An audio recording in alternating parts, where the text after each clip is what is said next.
Movie की शुरुआत में एक अंधेरे घर में एक औरत को टेबल पर बांध कर रखा गया था और हैमर लेकर एक मास्क पहने आदमी उसके पास में आता है और उसे बेरहमी से मार डालता है। लेकिन वहाँ पे एक और आदमी था जो कि दीवार के होल से ये सब कुछ देख रहा था। अब अगले दिन दूसरे टाउन में एलिसा नाम की एक लड़की दिखाई देती है और एलिसा को बार बार बहुत ज़्यादा उल्टियाँ हो रही थी। उसकी माँ उससे फ़ोन पर हॉस्पिटल जाने की सलाह देती है और एलिसा अपनी माँ को थैंक यू बोलकर फ़ोन काट देती है। कुछ समय बीतता है और वहाँ पर फेब्रिजियो, सोफिया, मार्क और रिकार्डो आते हैं।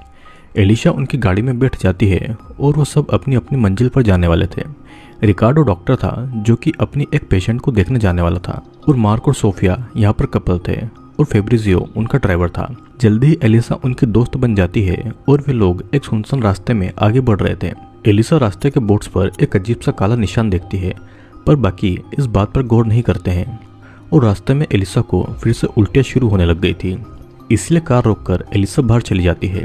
फिर नशे में होने के बावजूद मार्क गाड़ी चलाता है और रात को गाड़ी चलाते टाइम मार्क को बहुत नींद आ रही थी। वो म्यूजिक चलाकर किसी तरह अपनी नींद को काबू किए हुआ था और फेब्रिजियो भी उसके साथ में ड्रिंक करके उससे बात कर रहा था। तभी रोड के बीच में अचानक उनको एक गोट दिखाई देती है और गोट को बचाने के चक्कर में मार्क गाड़ी को रोड के दूसरी तरफ घुमा देता है और उनकी गाड़ी का एक्सीडेंट हो जाता है। सुबह एलिसा मार्क को बहुत ही बुरी जख्मी हालत में पाती है और मदद के लिए एम्बुलेंस को कॉल लगाती है पर उस जगह पर नेटवर्क नहीं था।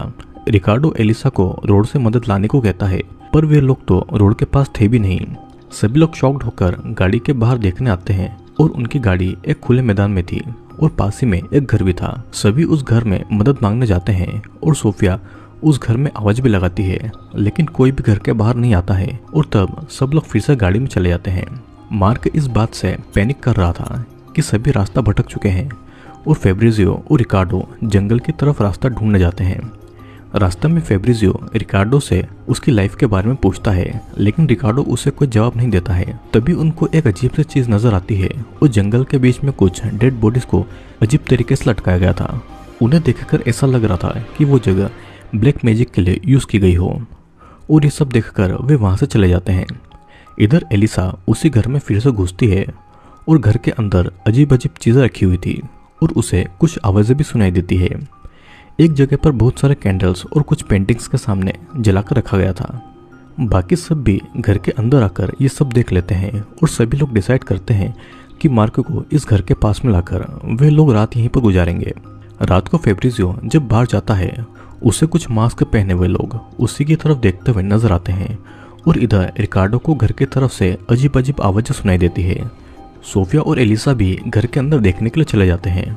फेब्रिजियो रिकार्डो को आकर उन मास्क मैन के बारे में बताता है और दोनों फिर से उसी घर के अंदर जाते हैं। घर के एटिक में सभी को एक बच्ची नजर आती है और उसी समय वहाँ पर एक तेज आवाज भी गूंजती है।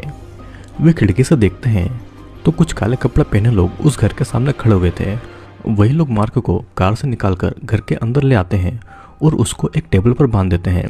तब एक आदमी मार्क को हैमर से पीट पीट कर मार डालता है और उसकी चमड़ी भी उखाड़ कर खुद ही पहन लेता है और वही तेज आवाज फिर से गूंजने लगती है और सभी वहां से मार्क की डेड बॉडी को लेकर चले जाते हैं। सभी लोग एटिक से ये सब कुछ देख रहे थे और मार्क की दर्दनाक मौत देखकर सभी शॉक्ड हो गए थे।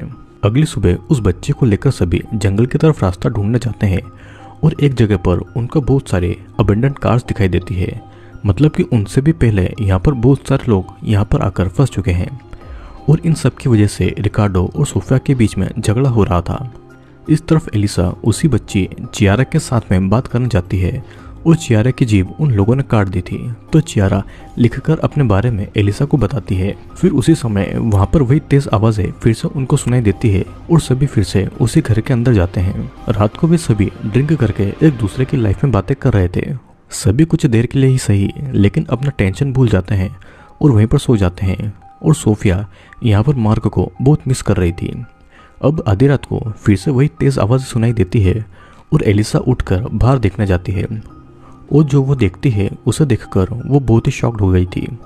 उन्हीं सब मास्क पहने लोगों ने सोफिया और रिकार्डो को एक पोल से बांधकर रखा हुआ था और फेब्रिजियो एलिसा को घर के अंदर ले आता है। वे सभी लोग एक रिचुअल करने लगते हैं और रिकार्डो और सोफिया को बड़ी बेरहमी से मारने काटने लगते हैं। घर के अंदर से एलिसा ये सब कुछ देख रही थी पर वो कुछ नहीं कह पाती है। और यहाँ पर हम समझ पाते हैं कि उन सबको इस जगह पर लाने वाला और कोई नहीं बल्कि फेब्रिजो ही है। फेब्रिजो एलिसा को हक करता है और तभी एलिसा सुन पाती है कि फेब्रिजो के ईयरफोन पर कोई ये कह रहा है कि एलिसा को लिविंग रूम में लेकर आओ। एलिसा भी यही बात सुन लेती है और फेब्रिजो से पूछती है कि उसके साथ ये कौन बातें कर रहा है। पकड़े जाने पर फेब्रिजो गुस्सा हो जाता है और कहता है कि एलिसा इस तरह सब कुछ बिगाड़ देगी। और उसी समय कोई आकर एलिसा को घर के बाहर ले जाता है। अब अगली सुबह एलिसा को एक डाइनिंग टेबल पर बिठाया जाता है जहाँ पर बहुत सारे लोग पहले से ही बैठे हुए थे और सभी वहाँ पर खाना खाने लगते हैं। ये सब देखकर एलिसा रो रही थी और एक आदमी एलिसा को कंफर्ट करता है और फिर वो आदमी एक कार में बैठकर वहाँ से निकल जाता है। कुछ टाइम बाद एलिसा को एक रूम में लाकर रख देते हैं और वहाँ पर सीसीटीवी कैमरा की फुटेजेस चल रही थी। ये सीसीटीवी उस घर में हर तरफ लगे हुए थे। और उसी समय फेब्रिजो एलिसा को वीडियो कॉल करता है और हमें पता लगता है कि फेब्रिजो इतने टाइम से एक डार्क वेब के लिए मूवी बना रहा है और इस मूवी के चलते उसने बहुत लोगों को बिना वजह बेरहमी से मार दिया है, क्योंकि यह सब कुछ उसके व्यूवर्स की एक डिमांड थी। एलिसा सब कुछ जानकर हंसती भी है और रोती भी है और इन सब के चलते उसके सारे दोस्त मारे गए थे। कॉल कट हो जाने के बाद में एलिसा अपने हाथ को किसी तरह आज़ाद करती है।